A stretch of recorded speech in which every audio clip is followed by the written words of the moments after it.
जय हिंद दोस्तों। आज हम बात करने वाले हैं ईरान, इजराइल और अमेरिका के बीच में जो वॉर चल रहा है तो उसका भारत पर क्या असर पड़ने वाला है। ये आपका भारत है, इंडिया है, यहाँ पर आपका ईरान है, ये आपका इजराइल है। ठीक, तो इनके बीच में जो आपका यूएसए है, तो इनकी आपस में इनके बीच में जो वॉर चल रहा है तो भारत पर इसका क्या असर पड़ने वाला है, लॉजिकली मैप के माध्यम से समझने का प्रयास करेंगे ताकि आपके कॉन्सेप्ट क्लियर हो पाए कि भाई लॉजिकली किस प्रकार से भारत पर असर पड़ने वाला है और किस प्रकार से जो है भविष्य में जो है चीज़ें आगे बढ़ने वाली है।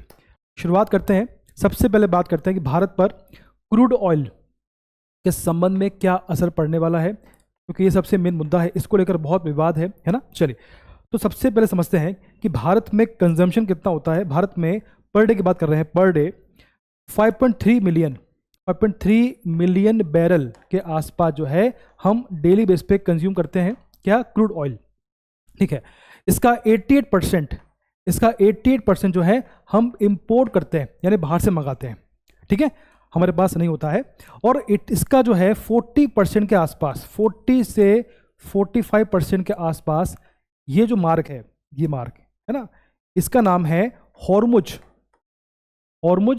जलडमरू मध्य या स्ट्रेट ऑफ हॉर्मुज। अगर आपके पास में वर्ल्ड मैप होगा तो आप समझ पाएंगे। ठीक, यहां पर आपका जो है हॉर्मुज जलडमरू मध्य है, तो इसी मार्ग से होकर 40% के आसपास क्रूड ऑयल भारत में सप्लाई होता है। ठीक है, तो इसका लॉजिकली क्या असर पड़ेगा आप समझ पा रहे होंगे। अगर यहां पर ईरान में वॉर चल रहा है तो इस मार्ग पर इसका असर ना पड़े ऐसा पॉसिबल नहीं है। ठीक, तो इस वॉर का इस मार्ग पर असर पड़ेगा, और अगर यहां पर असर पड़ता है तो भारत में जो 40% जो ऑयल यहां से आता है उस पर इसका नेगेटिव असर पड़ेगा। प्राइस बढ़ने की संभावना है, महंगाई बढ़ने की संभावना है, इसका नेगेटिव असर पड़ेगा। ये आपको क्लियर है। अब देखें, इसके बाद में जो आपका ये क्षेत्र है, जो आपका मध्य एशिया वाला पार्ट है, यहाँ से भी जो आपका जो मिडिल ईस्ट वाला पार्ट है, यहाँ से हमारे भारत में करीबन 40%, करीबन 60% के आसपास क्या LNG और CNG इनका भी सप्लाई होता है। तो अगर इस मार्ग में बाधा आती है तो भारत में जो गैस है उनके प्राइस बढ़ेंगे। कल की न्यूज़ है, शायद गैस के प्राइस कुछ बढ़े हैं। ठीक, तो इसका असर दिखना शुरू हो चुका है। ठीक, तो गैस, LNG, CNG और क्रूड ऑयल इस प्रकार से यहाँ सप्लाई होता है। और वर्ल्ड की बात करें तो वर्ल्ड का जो है ग्लोबल ट्रेड का लगभग 20% जो ऑयल है वो यहाँ से सप्लाई होता है। वर्ल्ड की बात कर रहा हूँ, दुनिया की, है ना। भारत का 40% के आसपास और वर्ल्ड का 20% के आसपास जो है ऑयल, ट्रेड ऑयल यहाँ से डील होता है, इस मार्ग से आगे बढ़ता है। ये आपको क्लियर है। चलिए, इसके बाद देखें आप और समझते हैं। एक तो आपका हो गया। ठीक, तो हमने समझा कि क्रूड ऑयल जो है उसका किस प्रकार से असर पड़ता है, इसको हमने समझ लिया, है ना, किस मार्ग से आता है ये भी समझ लिया। अब इसके बाद देखें आप, ये आपका ईरान है, ये आपका इजराइल है ना, ये आपका है इंडिया। ये आपको क्लियर है। अब देखिए, यहाँ पर आपका जो है ये आपका यूरोप है। तो अगर हम यूरोप से हमारे संबंध की बात करें, यूरोप से हमारे ट्रेड की बात करें, व्यापार की बात करें, तो यहाँ देखें आप, ये आपका मुंबई है, यहाँ से होकर ये आप देख पा रहे हैं आप, यहाँ पर आपका जो है ये आपका लाल सागर है। अब यहाँ से आगे बढ़ते हैं, आपका ये लाल सागर है, और यहाँ पर आपका जो है स्वेज नहर है, यहाँ पर पड़ा होगा। ठीक है, लाल सागर, स्वेज नहर, ये आपका है भूमध्य सागर, ये आपका आगे यूरोप है ना। तो अब देखेंगे आप, यहाँ पर ईरान था तो इसका असर यहाँ पड़ा।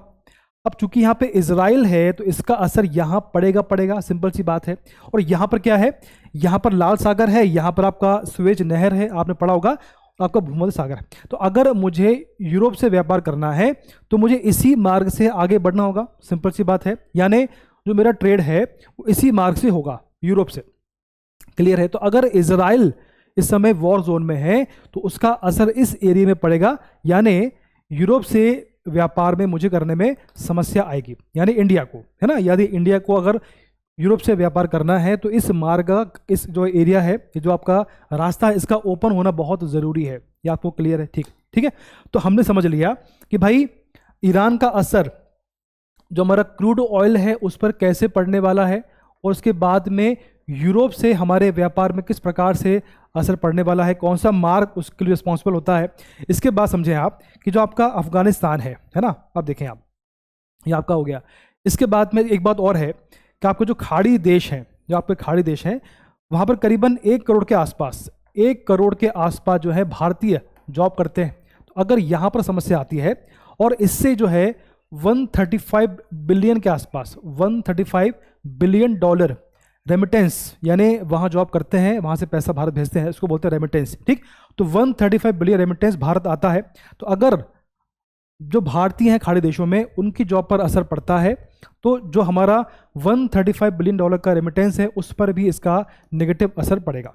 ठीक है, व्यापार पर, क्रूड ऑयल पर, रेमिटेंस पर क्या असर पड़ेगा हमने समझ लिया। इसके बाद में बात करते हैं कि आपका जो अफगानिस्तान है इसके साथ में, और रशिया है, आगे रशिया है, फिर आपका जो मध्य एशिया वाला पार्ट है उसके साथ में हमारे व्यापार कैसे होते हैं। देखिए यहाँ पर आपका पाकिस्तान है, देख पा रहे होंगे आप, ये आपका पाकिस्तान है जिससे हमारे संबंध अच्छे नहीं हैं, आप सभी जानते हैं।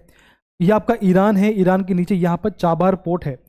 तो भारत जो भी अफगानिस्तान से या फिर रशिया से या फिर आगे जो देश हैं उनसे व्यापार करता है वो इसी मार्ग से करता है, चाबार पोर्ट के माध्यम से करता है ना। चाबार पोर्ट के माध्यम से हमारा व्यापार अफगानिस्तान और रशिया जो आगे जो देश हैं उनके साथ में होता है। ठीक, तो अगर ईरान में वॉर चल रहा है तो चाबहार पोर्ट पे इसका असर ना पड़े ऐसा पॉसिबल नहीं है, और अगर इस पर इसका असर पड़ता है तो हमारे जो है अफगानिस्तान के साथ में या जो आगे देश हैं उनके साथ में व्यापार में इसका नेगेटिव असर पड़ेगा। क्या आपको क्लियर है? तो हमने क्या समझा कि भाई इस मार्ग से क्रूड ऑयल सप्लाई होता है तो उसका कैसे उस पर नेगेटिव असर पड़ेगा ईरान का। इसके बाद में यहाँ पर ये आपका जो है यहाँ पर कैसे इसका असर पड़ेगा, कैसे आपका जो है यूरोप के साथ में संबंध खराब होंगे, और कैसे हमारा जो है अफगानिस्तान के माध्यम से जो व्यापार होता है वो किस प्रकार से नेगेटिवली इसका असर पड़ेगा। ठीक, तो मैप के माध्यम से हमने समझने का प्रयास किया। मेरा प्रयास था कि आपको मैप में क्लियर हो पाए कि भाई ईरान कहाँ पर है और आपको जो इजराइल है कहाँ पर है और इसका भारत पर किस प्रकार से असर पड़ने वाला ये आपको क्लियर हो पाए। ठीक है, चलिए, तो हमने काफ़ी कुछ समझने का प्रयास किया। मुझे उम्मीद है कि आपको समझ में आया होगा। धन्यवाद।